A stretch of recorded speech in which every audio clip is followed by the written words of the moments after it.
Hello दोस्तों, मैं हूं आपका दोस्त अनिल वर्मा और आप देख रहे हैं एजे एजुकेशन वर्ल्ड, जिसमें आज हम पढ़ेंगे क्लास 12 के अंतर का चैप्टर नंबर 7, जहां कोई वापसी नहीं। जुलाई 1983 में सिंगरौली के नवगांव के आम के पेड़ से घिरे गांव अमझर में आम झड़ते हैं, पर 2-3 साल से ऐसा नहीं हो रहा है। उससे पता चलता है कि अमरोली प्रोजेक्ट के तहत यहां अनेक गांवों के उजाड़ दिए जाने के समाचार के बाद ना जाने क्यों आम के पेड़ सूखने लगे। लेखक को अनुभव हुआ, आदमी उजड़ेगा तो पेड़ जीवित रहकर क्या करेंगे। लेखक ने गांव से निकलने को शहरी स्लम में कई बार देखा था, परंतु पलायन से पहले इसके स्वच्छ पवित्र खुलेपन के परिवेश को पहली बार अमझर में देखना अनूठा अनुभव था। पेड़ों के घने झुरमुट, साफ सुथरे झोपड़े और चारों ओर पानी।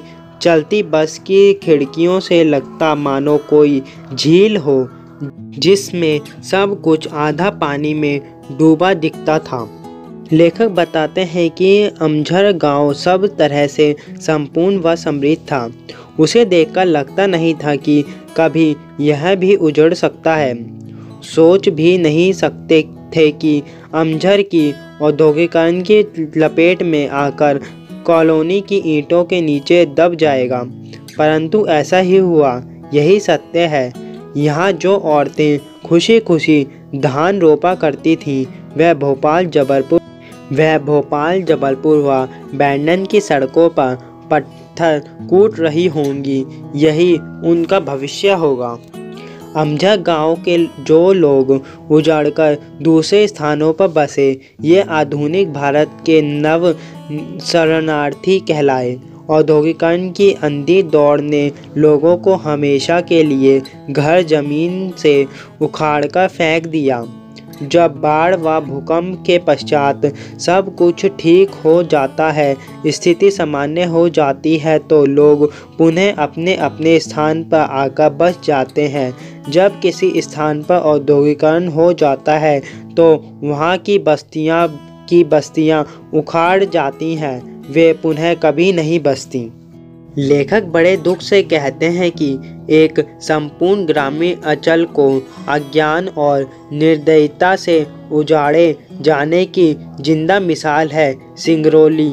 यहाँ की उर्वर भूमि और हरे भरे जंगलों के सहारे युगों से वनवासी और किसान पहले आए हैं। 20 साल पहले तक विंध्याचल और कैमूर पहाड़ों व जंगलों से घिरे इस क्षेत्र में कत्था, मूहा, बांस और शीशम के पेड़ थे। सिंगरौली का नाम ही श्रृंगार वाली पहाड़ियों से निकला है।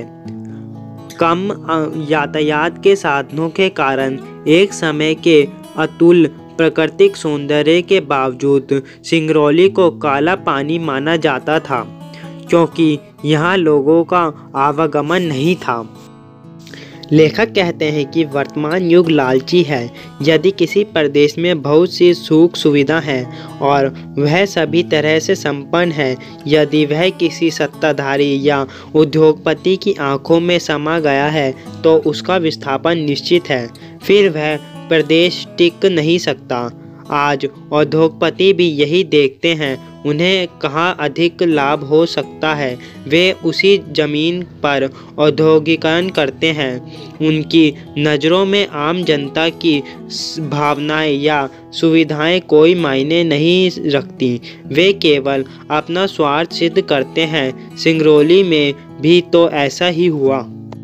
लेखक कहते हैं, विकास का यह उजाला विनाश का विशाल अंधेरा लाया था।